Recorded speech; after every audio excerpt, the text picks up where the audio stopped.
y levantarla, y si nosotros podemos contribuir, pues excelente. Una segunda jornada, la próxima semana, podremos estar con el tema, es consulta, si es libre, previa e informada. Y está fundada también en otras de las investigaciones.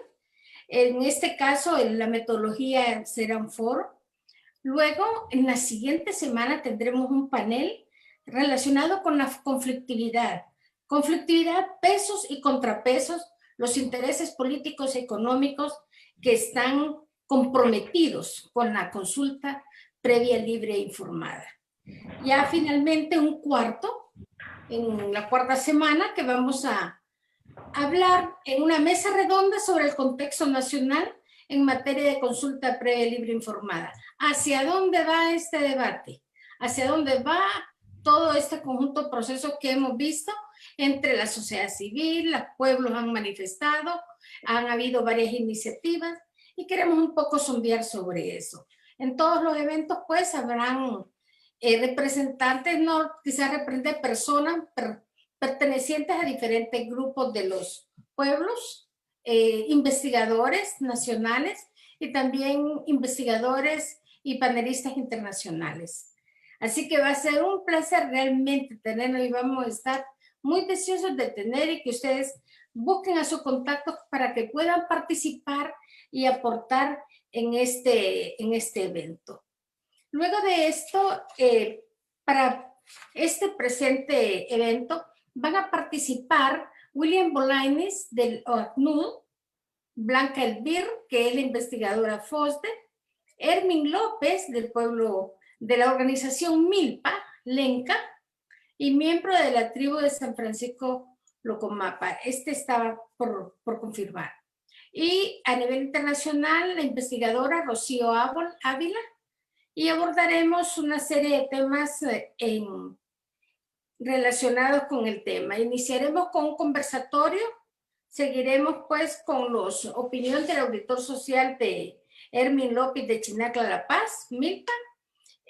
Vamos, Rocío Ávila, con la presentación de la publicación del etnocidio, apuntes y elementos para ser comunes en el ámbito nacional y regional. Al FOSDE le interesa realmente este tema y queremos sumarnos a la alerta del alto riesgo y vulnerabilidad que están enfrentando los pueblos indígenas y negros. Nos sumamos porque frente al COVID hay necesidad de hacer propuestas para asegurar la protección y control de la pandemia e impactos actuales y potenciales que tienen en los pueblos indígenas y negros del país. Es importante y como verán ustedes, hemos ahorita contrastado en este estudio que van ustedes a observar las normas internacionales, recomendaciones internacionales y las medidas que el Estado está tomando, cómo están cumpliendo en esta lógica.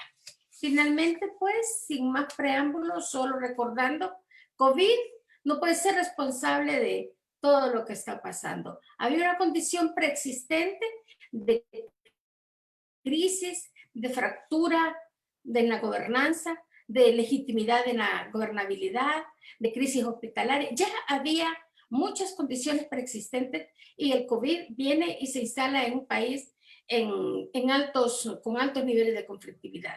Bien, sin más preámbulo, vamos a llamar, por favor, entonces la incorporación a la conversa y vamos a observar Blanca, la abogada Blanca Elvir, y a William Bolaños. 20 minutos después se va a incorporar otro.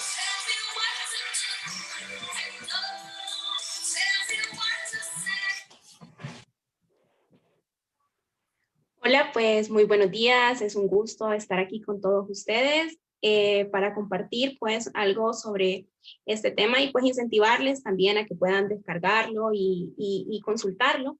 Pero por mientras vamos a hacer una presentación, una referencia sobre él. Y pues ya para ir entrando en materia, comentar pues que consideramos que era de suma importancia el análisis de los elementos principales de las medidas que adoptó el Estado de Honduras para atender a la pandemia por COVID-19. Del análisis de estas medidas que se presentaron por medio de PCMs y decretos legislativos, pues pudimos identificar claras tendencias. Entre ellas, una acción reactiva, es decir, que a pesar de que la llegada del virus al país era inminente, las acciones concretas para contener la propagación fueron implementadas días después de su llegada. Como otra tendencia importante, encontramos el debilitamiento de la institucionalidad. Vale recalcar que el FOSDE por más de 15 años ha estado advirtiendo esta situación, especialmente en el sector salud. En este momento de crisis, pues ha pasado factura y se ha profundizado el debilitamiento institucional. Encontramos también que se ha priorizado garantizar los intereses de un importante sector de la empresa privada. Esto se ha manifestado a través de incentivos financieros, exoneraciones y otros privilegios fiscales entregados a un sector de los empresarios privados. Encontramos también muy marcada la opacidad y la corrupción que se ve reflejado a través de débiles mecanismos de auditoría, como se manifestó pues o como denunciaba la población a inicios y a lo largo de todo del manejo de la pandemia. Y pues también de manera muy marcada y muy preocupante hemos identificado que ha existido una política restrictiva de la libertad y de los derechos humanos. Esto ha sido bastante controversial, ya que ha propiciado y ha profundizado las violaciones a derechos humanos que ya se venían dando. De manera general, la exclusión de las particularidades de género y de edad y de interculturalidad. Sobre esta es que profundiza el estudio y pues va a ser un gusto poder contar con la participación del señor William Bolaños. No sé si se puede integrar también.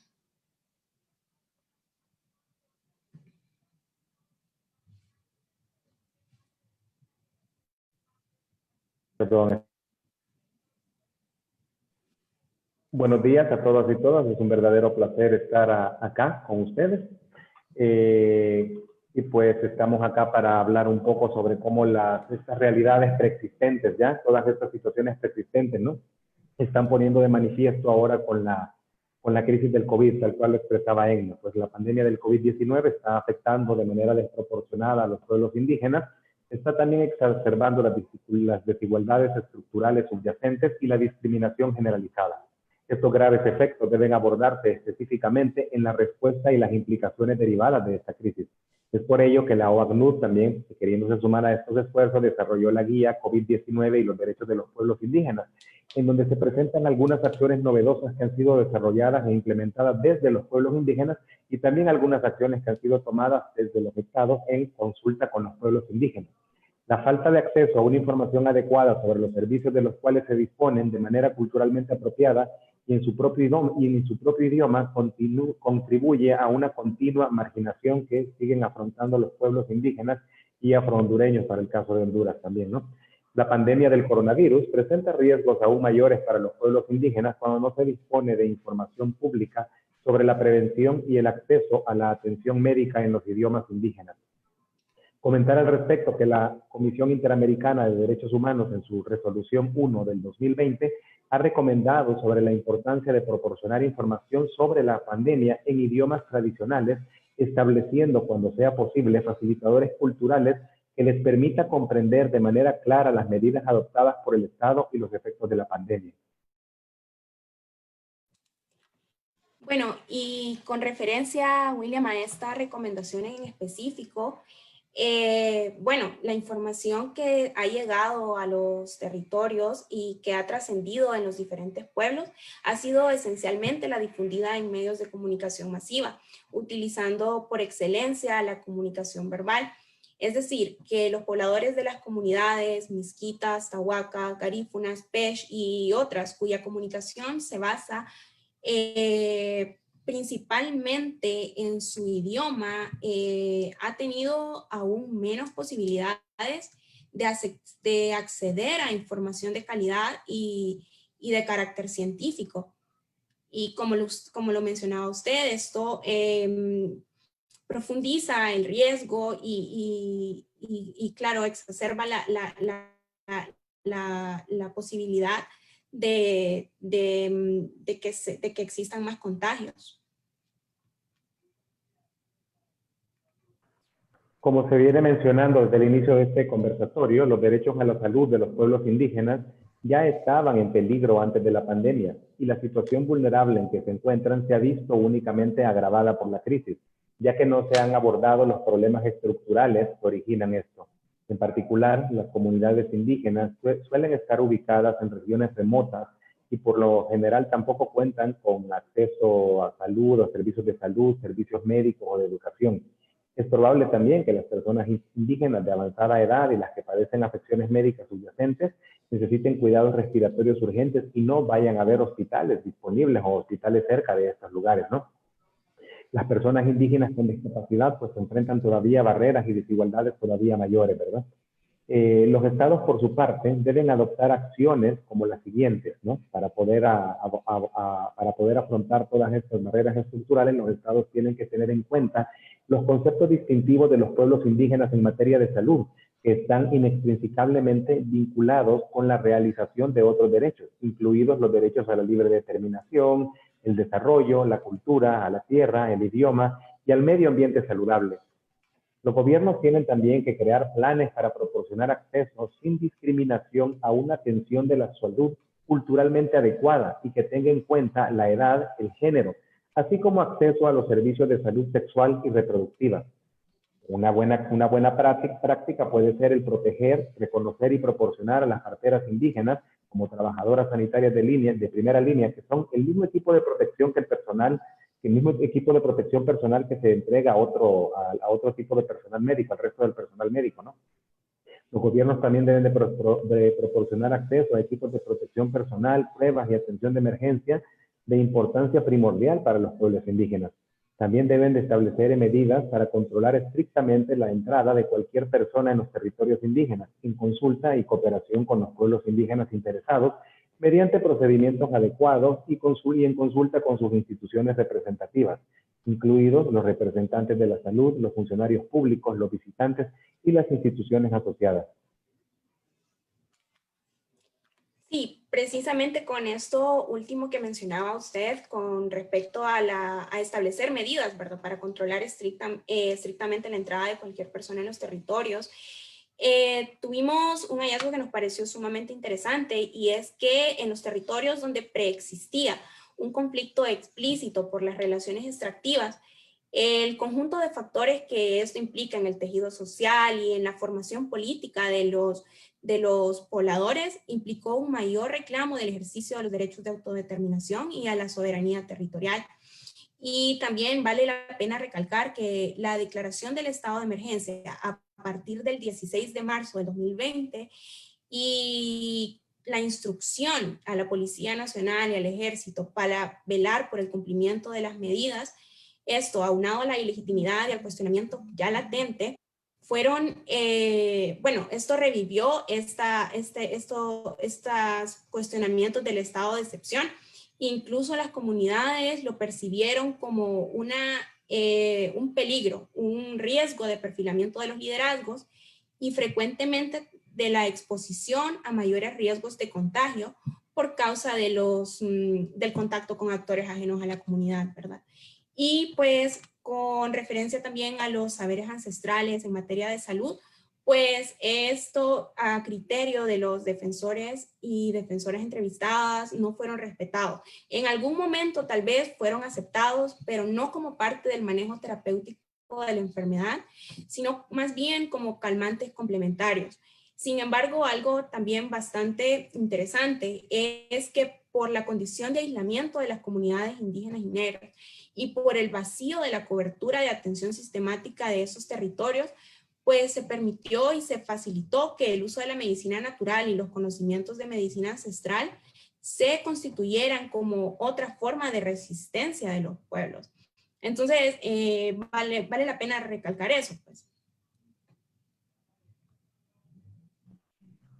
Sí, el incumplimiento por parte de los estados de su deber también, por ejemplo, vamos a hablar ahora de consulta, el incumplimiento de parte de los estados de su deber de consultar a los pueblos indígenas sobre los asuntos que les afectan, también es un problema muy arraigado que ha sido motivo de preocupación por ya muchísimos años. La falta de mecanismos apropiados para la consulta y la participación de los pueblos indígenas en la elaboración, aplicación y evaluación de las medidas que pueden afectarlos suele dar lugar a respuestas que no son culturalmente apropiadas y que pueden no estar en conformidad con los derechos de los pueblos indígenas en el derecho internacional, incluido el requisito de obtener su consentimiento libre, previo e informado. Algunos estados están adoptando medidas para combatir la crisis sanitaria del COVID que afectan directamente a los pueblos indígenas sin su participación y sin una consulta y cooperación significativa con los pueblos indígenas afectados. Sí, sumamente importante, y es que también en estudios realizados por el FOSDE se evidencia que la consulta previa, libre e informada ha sido sustituida por una práctica reducida pues a la socialización de los proyectos y de las decisiones que pueden afectar a los pueblos.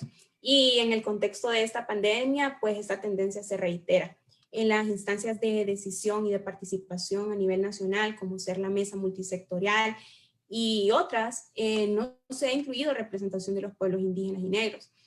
Y bueno, esta tendencia también se replica ya en lo local, en los territorios, donde las prácticas y las medidas de implementación del plan de respuesta y contención del COVID-19 han sido definidas e implementadas por el gobierno nacional y local con el apoyo de ONGs.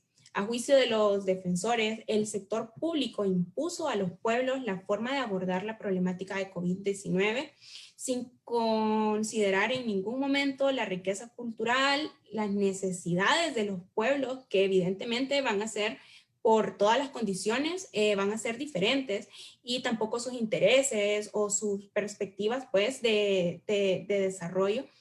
Entonces, en el documento también podrán encontrar esto de manera más profunda, con algunos ejemplos y pues con los testimoniales de las personas entrevistadas. Ahora, partiendo del documento que usted elaboró, Blanca, el abandono tiene rostro y sus consecuencias, ¿qué constantes pudieron ustedes identificar en la aplicación de la política de asistencia humanitaria? Bueno, bastante interesante el hecho de que, bueno, cuando nos aproximamos a la aplicación de la política de asistencia humanitaria en los territorios de los pueblos indígenas, identificamos tres constantes. Primero, la politización político-partidaria de la ayuda, donde la entrega de insumos de protección y ayuda alimentaria se ha privilegiado en los beneficios a las personas pertenecientes o identificadas con el partido político de turno. También identificamos una exclusión territorial, pues considerando que los territorios de pueblos indígenas y negros se caracterizan por el aislamiento, la dispersión e insuficientes estructuras de comunicación, y el hecho de estas estar pues fuera del sector tradicional de desarrollo en Honduras. Entonces, una exclusión territorial que impedía, y nosotros creo que lo pudimos observar en las noticias y en todos los medios, ¿verdad? Como el difícil acceso a los territorios en la Mosquitia, pues ponía en peligro y en riesgo y se convertía pues en un grave problema para acceder ellos a la atención sanitaria. Y por último, pues una corrupción sistémica. El país como tal produce una sinergia con prácticas de racismo y de exclusión en medio de esta crisis, porque, bueno, la pérdida de fondos por corrupción reduce el gasto público a favor de los servicios que concretan los derechos humanos de la población, y especialmente esto se ve en la población más empobrecida. Entonces, bueno, en el documento van a poder encontrar algunas denuncias, van a poder encontrar testimoniales desde los territorios donde se observan las irregularidades en el manejo de los fondos ejecutados, incluso en estos programas creados para atender a las personas más necesitadas.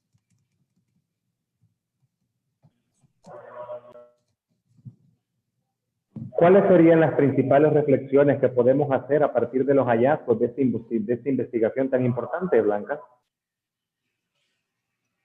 Bueno, por cuestiones de tiempo, ¿verdad? Y para incentivar la lectura del documento, vamos a hacer una breve síntesis de las reflexiones que realizamos después de analizar pues el contexto. Como comenzamos haciendo un análisis de todas las medidas para ver cuáles eran las tendencias que encontrábamos, y pues la constante en esto fue que definitivamente inclusión no existió.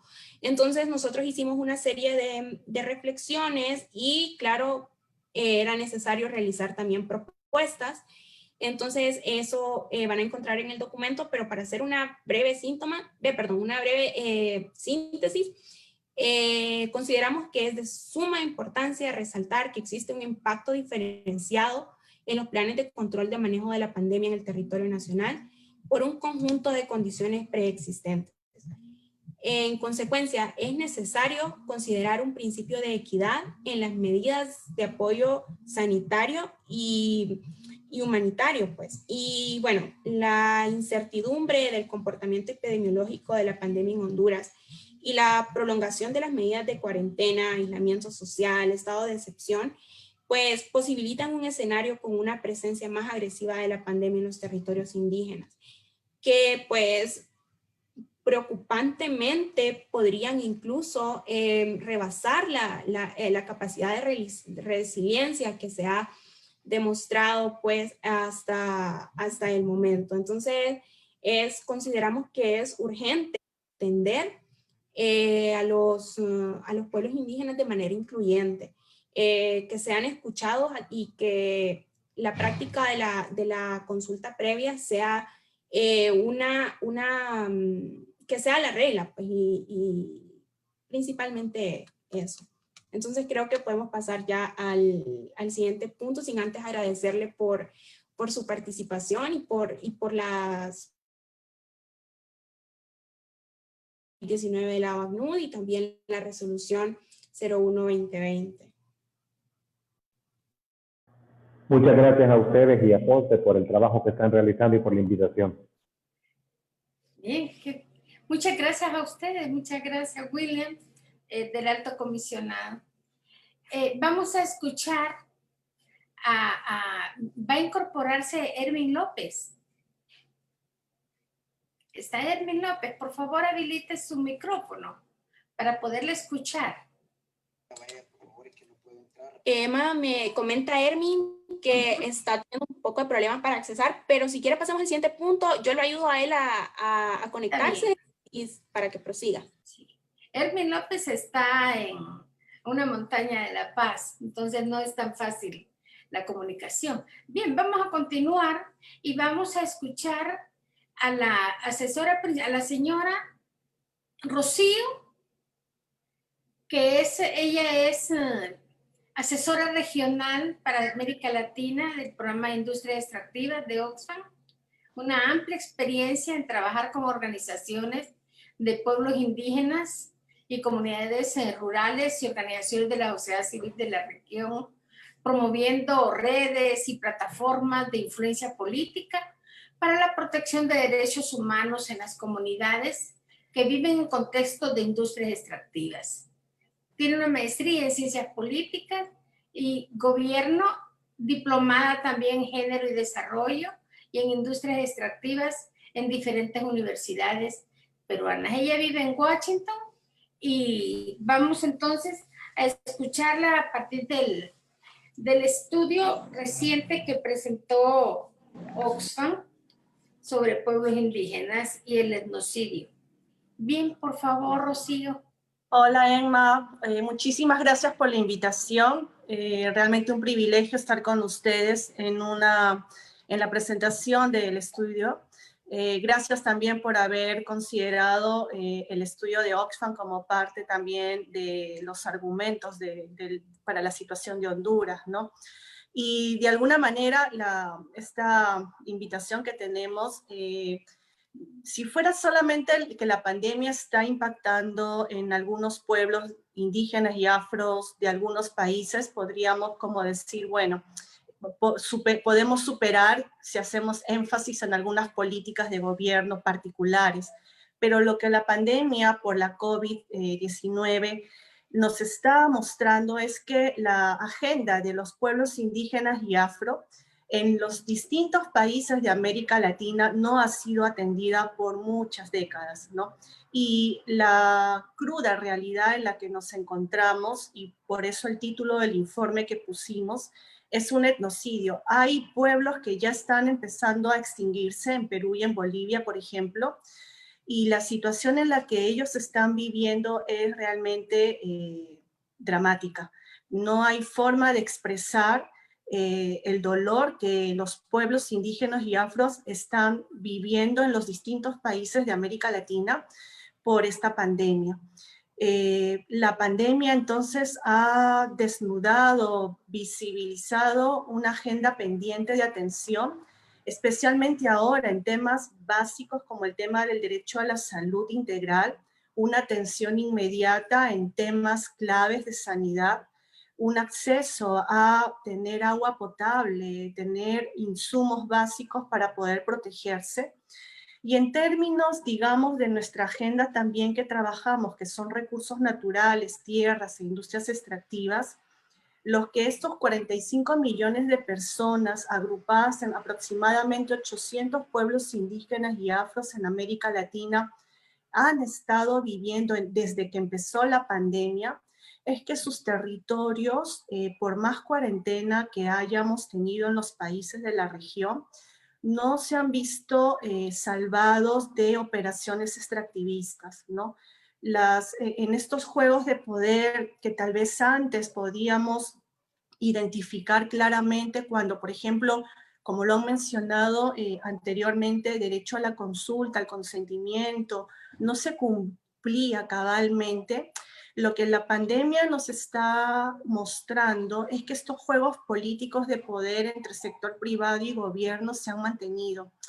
En varios de los países que hemos podido registrar en el informe, pasando de México, Centroamérica, hasta el sur, como Perú, Bolivia, las industrias extractivas han seguido operando en plena pandemia, generando impactos muy directos en la vida de las comunidades, ¿no? Vulnerando y aumentando las tasas de contagio, ¿no? Esta situación de vulnerabilidad y, digamos, de influencia directa de poder económico, lo que está generando es que las brechas de desigualdad, las brechas al territorio sigan en aumento, ¿no? De, de este panorama tan crítico en el que los pueblos indígenas y afros siguen viviendo, son las mujeres indígenas las que hemos podido identificar como el grupo más vulnerable y con una situación muy difícil, porque tienen que afrontar los contagios de la familia, de la comunidad, que no tienen a veces cómo poder informarse en su propio idioma o acceder a información o tener lo mínimo para poder atenderse, ¿no? Las mujeres indígenas entonces que ya sufrían una triple discriminación, ahora eso ha aumentado, ¿no? Y eso es bastante delicado. También en el informe, y ustedes también lo han rescatado en su informe particular para Honduras, una de las cosas que también hemos observado es que la situación de los casos, por ejemplo, de consulta y consentimiento, en algunos gobiernos han querido continuarse, a pesar de la recomendación de la Comisión Interamericana de Derechos Humanos, que en el mes de junio sacó una serie de un pronunciamiento con una serie de medidas y recomendaciones a los estados para que, por ejemplo, el derecho a la consulta y consentimiento no se realizara porque no habían condiciones en el territorio, no se podían ingresar a las comunidades no podían movilizarse. Entonces, no estaban de acuerdo y también como Oxfam no estamos de acuerdo en el tipo de consulta o procedimiento tipo checklist, ¿no? Porque no permite una participación efectiva de las comunidades. Esto también nos llevaba para poder expresar que cuando empezó la cuarentena y en medio de, bueno, el inicio de la pandemia, las comunidades pudieron tomar medidas drásticas, ¿no? Cerraron sus fronteras para que no ingresaran personal que no fuera propio de la comunidad, para de alguna manera evitar los contagios, ¿no? Sin embargo, por esta cuarentena sucedieron dos hechos alarmantes. El primero que, como mencioné hace un rato, las extractivas continuaron en muchos países sus actividades, y segundo, que muchos activistas y defensores han muerto porque han estado en cuarentena, han estado en su lugar propio y han sido blanco fácil de ser atacados.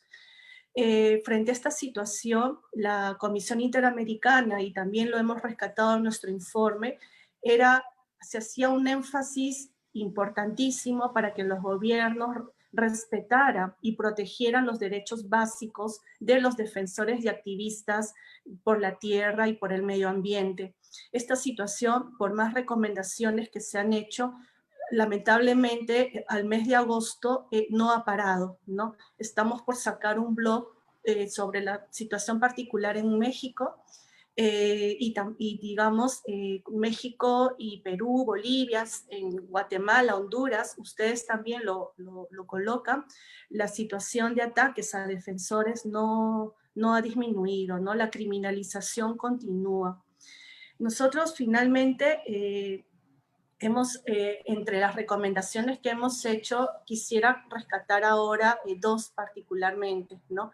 Una es que tomamos la palabra del relator de Naciones Unidas para los Pueblos Indígenas, que manifestó en el mes de junio que las comunidades que están logrando sobreponerse o, digamos, salir adelante en la pandemia son aquellas que han logrado la autonomía, la autodeterminación, el autogobierno de su territorio.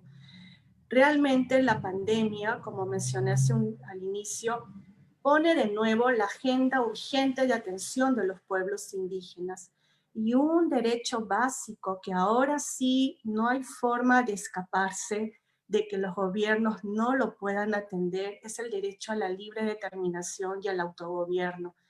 Son las comunidades, como bien lo reconoce el relator, que han logrado gestionar mejor sus territorios, han logrado mantener un derecho básico a la seguridad alimentaria y a la protección de sus recursos, incluso evitando efectos del cambio climático.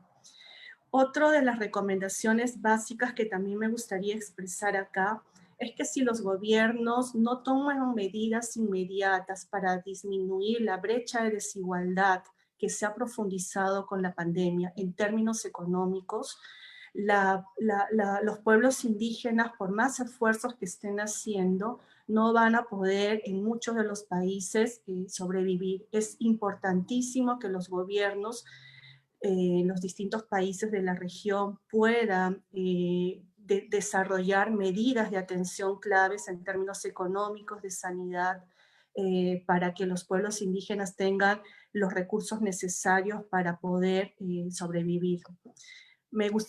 Quería comentar estos puntos y estoy abierta para cualquier pregunta o comentario que puedan tener.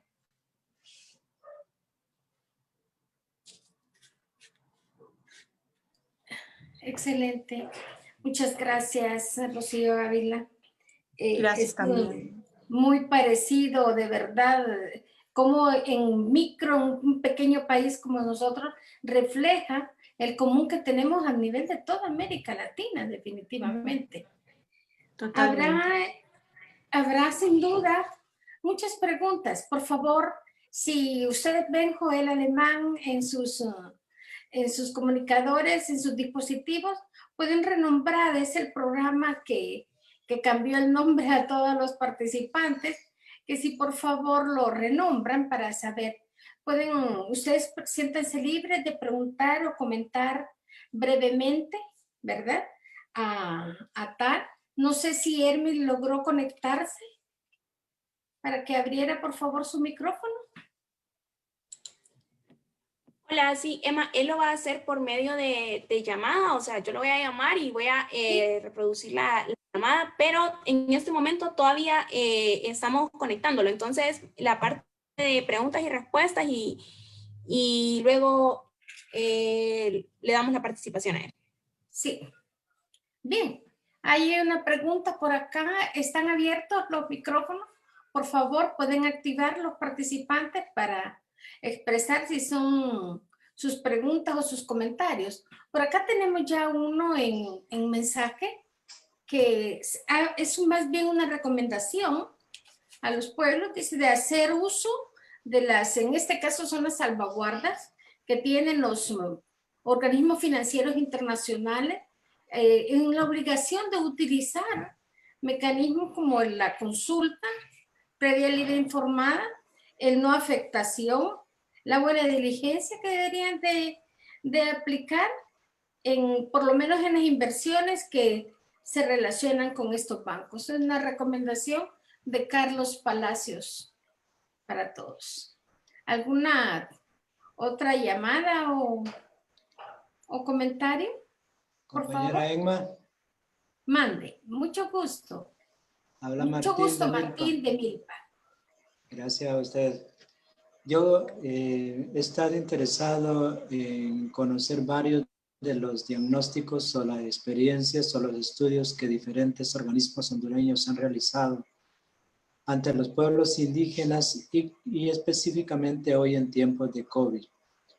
Pero casi muy poco se oye o se ve hablar de la presencia extranjera, la cooperación extranjera, los bancos internacionales. ¿Qué opinan con relación a la problemática interna? Como usted decía, la problemática es idéntica en muchos países del mundo. Sin embargo, podemos decir que en Honduras yo creo que sale los niveles de violencia que se han utilizado en la época de COVID-19.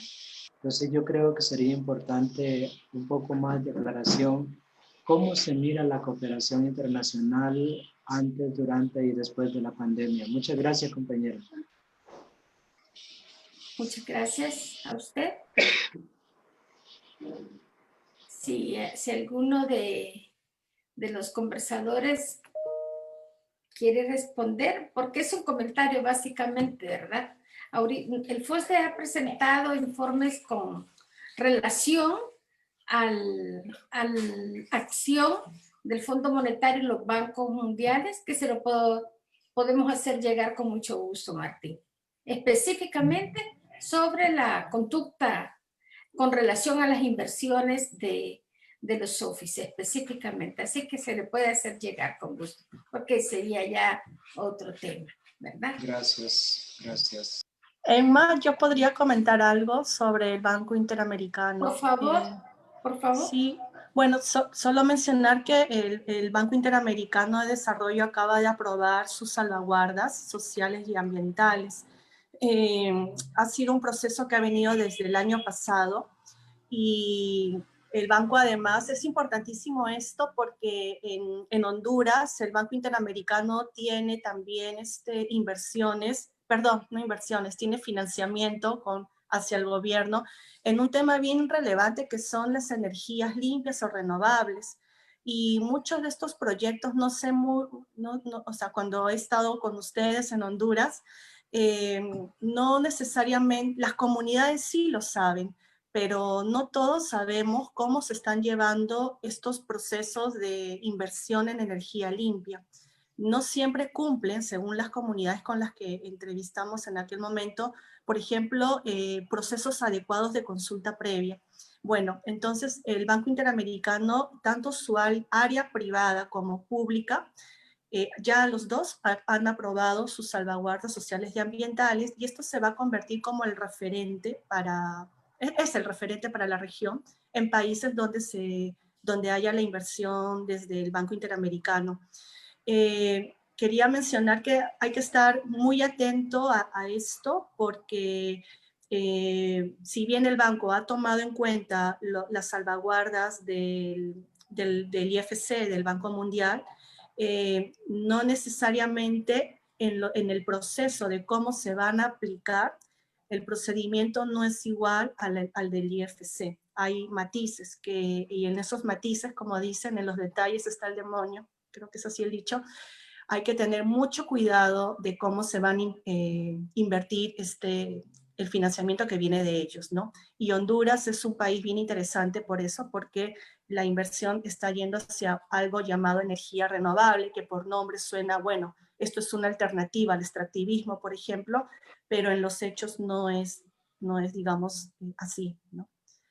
Con gusto les podemos compartir más información a los interesados. Gracias, Emma. Bien.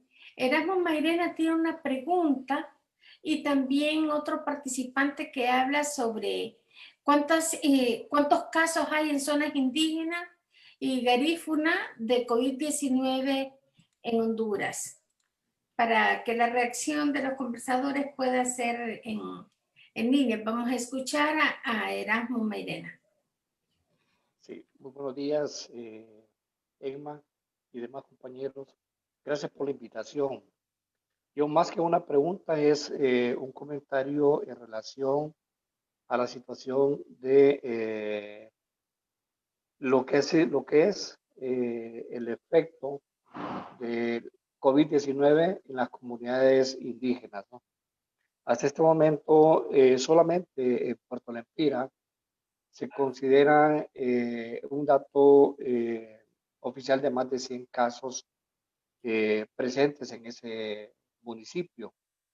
Brus Laguna, que es el siguiente municipio en términos de tamaño, presenta un cuadro bastante alarmante igual. En este sentido, es importante mencionar la exclusión que todos conocemos, en que se han visto sometidos las comunidades indígenas, en donde el Estado, a través de los diferentes órganos con presencia en estos sectores, muy poco ha hecho por reducir la exclusión de que son víctimas. Tampoco se ha aplicado los instrumentos que el convenio 129 de la OIT establecen, como la consulta libre previa informada. Generalmente, cuando un proyecto determinado, ya sea público o de cooperación, salvo raras excepciones, no se hace la consulta libre preinformada. Lo que se hace es una socialización nada más después de que ya los proyectos están en marcha, ¿no? Ese es un irrespeto a estos pobladores cuyos mandatos dentro del convenio 129 de la UT son bastante claros en la obligatoriedad que tiene el Estado de respetar este instrumento, ¿no? Como la consulta, antes de iniciar. En el caso de la Moquitia, por ejemplo, cuando se inicia la concepción para los estudios de extracción, de estudios para conocer la existencia o no de petróleo, no se hace una consulta libre preinformada. Nada más se informa de quiénes son los que van a hacer esa exploración y los pueblos no tienen conciencia de qué es lo que en verdad se está generando en su territorio.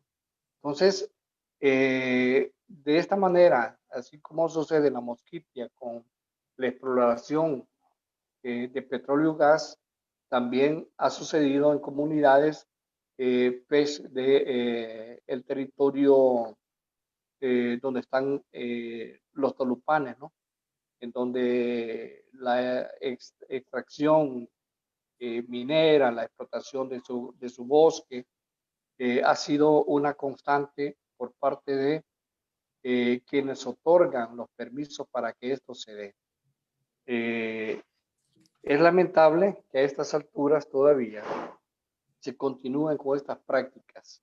Y en el tema de salud, de manera particular, como es la preocupación del tema que se está abordando, los centros de salud,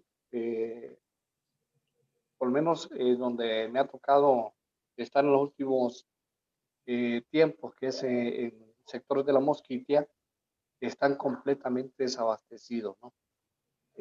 Tienen que darse las voces de alarma, que es lo que ha sucedido en los últimos días, para que haya un tanto de presión al Estado Nacional para que el gobierno pueda poner o hacer llegar algún tipo de medicamento que no resuelve la problemática. Justamente hace 2 días, no, ayer justamente me enteraba de que un médico del hospital de Puerto Lempira falleció porque la Fuerza Aérea Hondureña se negó a su traslado a Tegucigalpa. Situaciones como esa ponen y los vuelven mucho más vulnerables, y los datos que se mencionan tampoco son tan reales, ¿no? Sí. Conversando el día de ayer con otro amigo, me decía que la gente no está asistiendo ni al hospital ni a los centros de salud, sino que se está tratando en su propia casa porque no están creyendo en la forma como se está abordando la temática. Muchas Entonces hay gracias. mucho que decir, pero Sí. vamos a quedarnos aquí por la cuestión de tiempo. Excelente, Erasmo, muchísimas gracias. Y les invitamos a leer el documento, a descargarlo. Los que estén interesados o interesadas, por favor dejen su dirección o la colocaron en su registro a la jornada para mandárselos por correo en físico. También se enviarán a las redes, a las radios comunitarias para que ellos puedan también leer segmentos del informe donde todos los elementos que usted menciona están también descritos. Tenemos a Hermi, parece, en el teléfono y nos gustaría escucharlo. Él fue auditor sobre la asistencia humanitaria COVID en estos municipios de La Paz. Por favor, ¿se puede?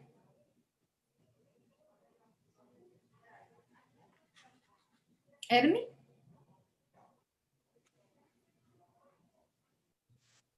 ¿Se cortó? Hola, Ya. hola, hola, Buenas. hola.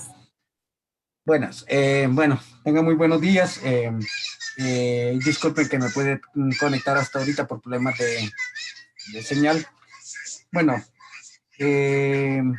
sobre el contexto de nosotros como representación de representante voluntariado de auditores sociales, nosotros somos propuestos por las comunidades indígenas acá.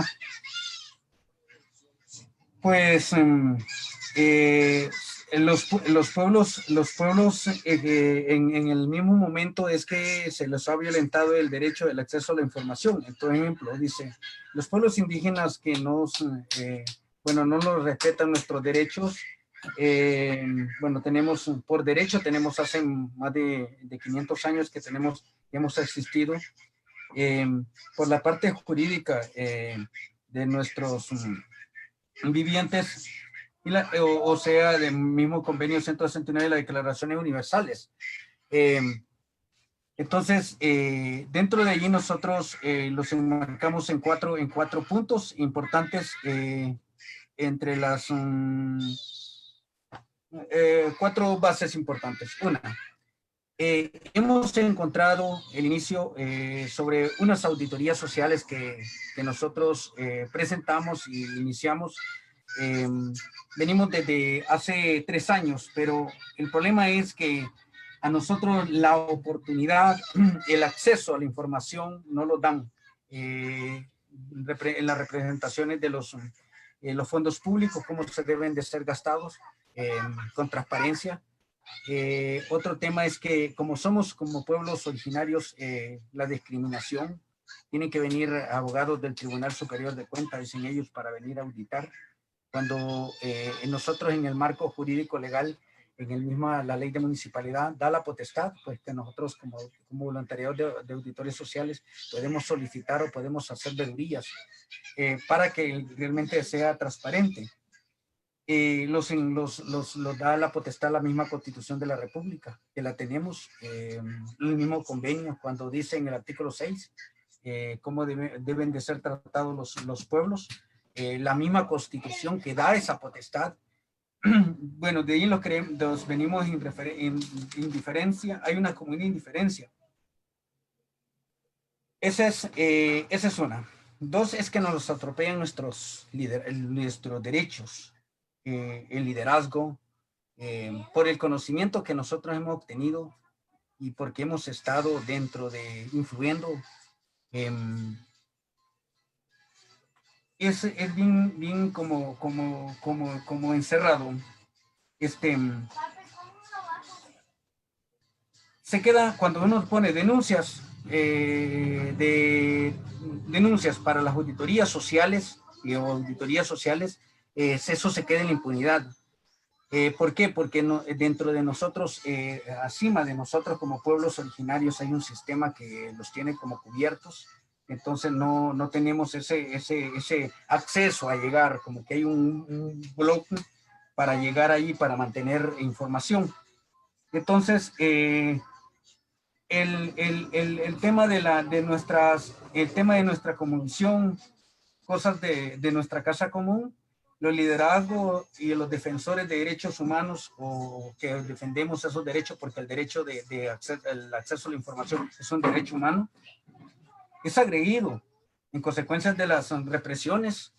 Cuando uno ya empieza a dar recomendaciones sobre los hallazgos que se encuentran, empiezan las amenazas. Y a veces nosotros, porque no tenemos un poder judicial, no tenemos una fiscalía realmente que nos esté en acompañamiento, aunque pongamos denuncias, nosotros estamos desprotegidos. Pero ese es el objetivo que llevamos nosotros hacia allá. Empezar que el pueblo, dentro de nosotros como sociedad civil, como representantes de comunidades indígenas, que estamos con toda la representación, haciendo incidencia, queremos nosotros que los tengan confianza un día, que nosotros agarremos, que los empoderemos. Y ese es doloroso. Aquí nosotros, en el tipo de la libre expresión y de los bienes de todos los de nuestros aportes, aparte de cuáles las partes sociales, por ejemplo. ¿Cuál es aquí hay un esquema bien amplio?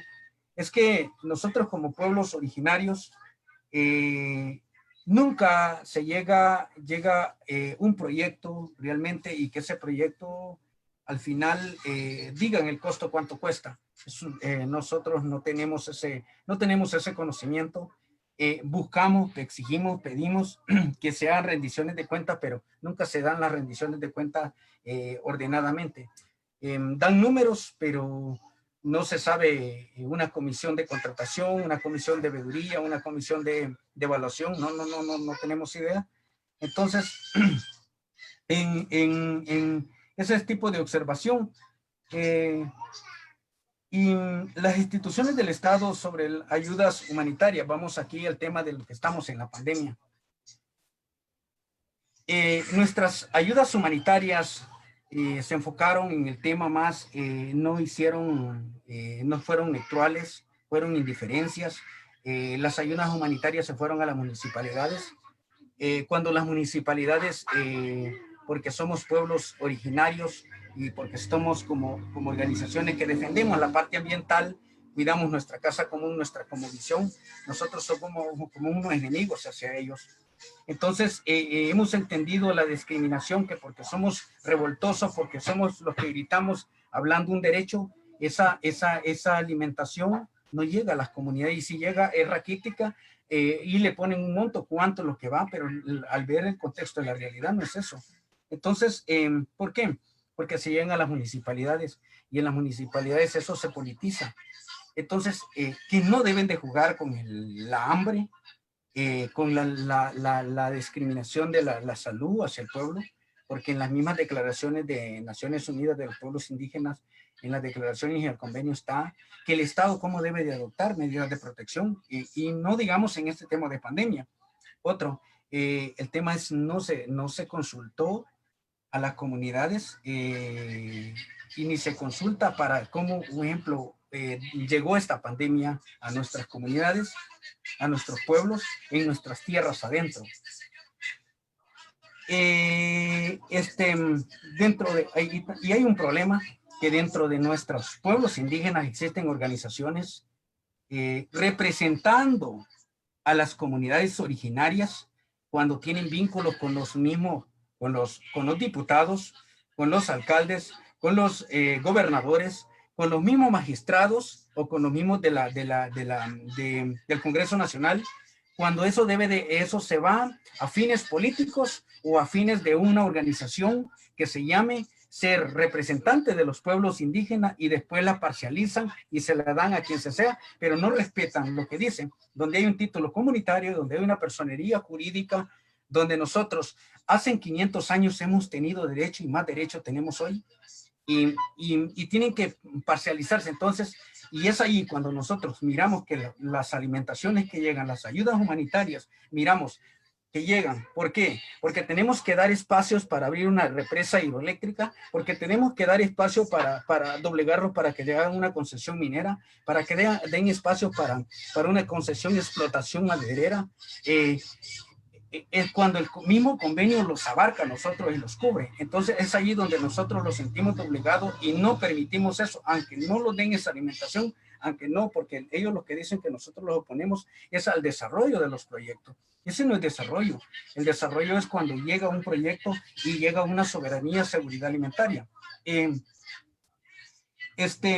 Llevamos el otro hablamos representaciones de instituciones tanto de gobierno, instituciones que los representan a los pueblos originarios, pero que allá arriba se juegan intereses y que el pobre pueblo es el que está sufriendo esta pandemia, este daño, este golpe que está cayendo ahorita en nuestro país, más en las tierras adentro. En esas ayudas humanitarias, lo que se está haciendo es más pobreza. Ahorita con esta pobreza, porque mi pueblo no tiene acceso a una mascarilla, no tiene acceso a un equipo de bioseguridad, porque si nos vamos a los centros de salud, los centros de salud en las tierras adentro están desprotegidos, no tienen medicamentos, no tienen tratamientos, no tienen pruebas. Y una prueba que se hace, y si alguien quiere hacerse una prueba rápida, tiene que pagar 300 lempiras. Entonces, por esa prueba. Entonces, desde ahí estamos como neutral, cuando una persona tal vez no tiene para eso, solo gana 80 lempiras porque el día, para el diario vivir. Entonces, es por lo mismo, porque los tienen marginados. Hacen, como digo, yo siempre pongo este lema, hace 500 años los vinieron a explotar y a quitarlos todo lo que han tenido y todavía lo siguen quitando. Un ejemplo, otra cosa que estamos es ahorita sobre las compras de medicamentos, el tema de las construcciones de los edificios de trillaje, donde se hace las logísticos de COVID. A nosotros no sabemos cuánto cuesta, cuánto es. Realmente viene cierta cantidad de dinero para las municipalidades, pero las municipalidades no rinden cuenta, no hacen la comisión, no dicen públicamente gastamos esto y aquí está una comisión que dé fe. Y es un atropellamiento. Un ejemplo, otra es el informe. Los informes son incapaces. Un ejemplo, cuando ellos tratan igual. El convenio 169 y las declaraciones universales como pueblos indígenas debemos de ser tratados mejor. Debemos de ser tratados como a ese niño que tiene que el padre está pendiente de todo. Lastimosamente que ellos quienes tratan son a sus empresarios, a sus fines políticos, a sus familiares, a esos sí los tratan bien, pero mi pueblo, por si quiere sacar uno de la zona alta, de las zonas tierras adentro, para un hospital, porque es lo único acceso, tiene que pagar. Eso es lo que estamos como cuesta arriba, nosotros como pueblos. Y hay un concepto que nosotros estamos viendo, es el derecho a la alimentación, el derecho a la educación y el derecho a la salud.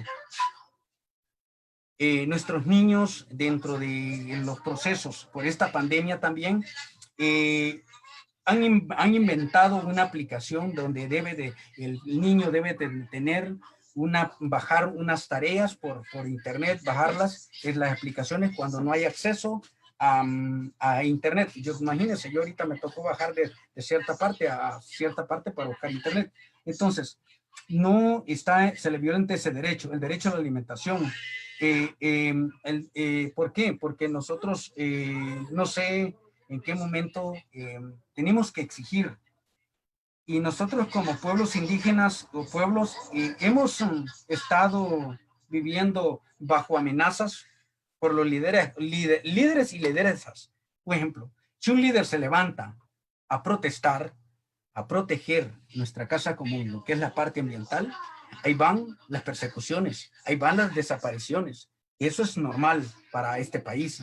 Es ahí donde debemos de ponerle ojo, es ahí donde pedimos a la comunidad internacional, como la Corte Interamericana de Derechos Humanos, cuando las organizaciones no gubernamentales de derechos humanos no pueden hacer incidencia dentro de los procesos en acompañamiento de veeduría hacia los pueblos originarios por el momento, porque el Estado les ha cortado el salvoconducto, les ha cortado como las alas para salir.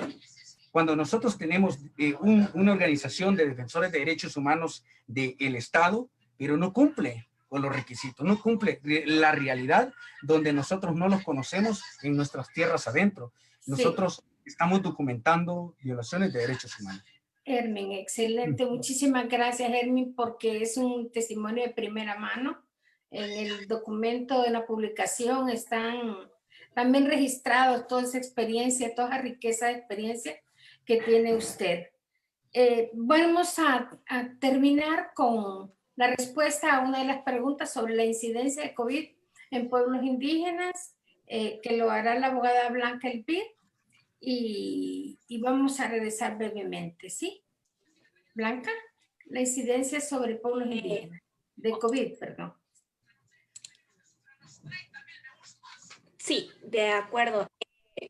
Sí, muy interesante esa pregunta y pues nosotros también intentamos hacer un mapeo de la incidencia que tuvo el COVID específicamente en pueblos indígenas, pero por la falta de datos desagregados de población indígena, esto se dificultó, fue una limitación bastante fuerte. En el documento ustedes van a poder encontrar en la sección de anexos un mapa de incidencia COVID, pero este fue realizado a partir de los datos existentes en el geoportal en el geoportal que tiene el FOSDE, y encontrarán ahí que nosotros lo sacamos considerando los municipios en los que había más presencia de pueblos indígenas, y después esto lo comparamos con la incidencia de estos pueblos, pero realmente con la incidencia del COVID en estos pueblos, ¿verdad? Pero realmente se dificulta bastante el acceso a esta información sin tener datos desagregados. Entonces, y principalmente eso pusimos en una de las propuestas que realizamos en el documento. Pues uno de los primeros pasos para poder darle atención específica a la población indígena y negra es incluir en la inversión pues estadísticas de morbo y mortalidad, identificando mínimamente la pertenencia o no a esta población. Entonces, bueno, para tener un panorama, más o menos panorama, van a poder encontrar este mapa en los anexos, que incluye unas ciertas tablas con el porcentaje de fallecimientos. Pero sí, muy buena pregunta esa que realizan, y nosotros también nos la hicimos a nosotras mismas al momento de hacer el estudio, pero complicada la respuesta sin tener datos específicos de la población. Sí, el déficit de información de los territorios de los pueblos es una constante, así como la falta de etiquetado de los presupuestos públicos en cuanto a la inversión que se dirige o no hacia los pueblos. Hay una pregunta de la señora Rosario de O'Neill alrededor de eso, que no era pregunta, más bien es comentario relacionado con la inversión de los millones que se había disque asignado, que se promovió, pero que nunca se hicieron visibles. Bien, con esta realmente ya tendríamos aquí que terminar. Muchísimas gracias, Rocío Ávila, el señor Bolaines, Blanca, Hermin, por favor, y muchas gracias a ustedes que estuvieron también allá escuchándonos a todas y a todos. El 31 de agosto, la próxima semana, a la misma hora, a las 10 de la mañana, vamos a tener una presentaciones y discusión sobre, es consulta, solo si es libre, previa e informada. Les esperaremos entonces. Gracias, Emma. Gracias, colegas.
Oh, hey.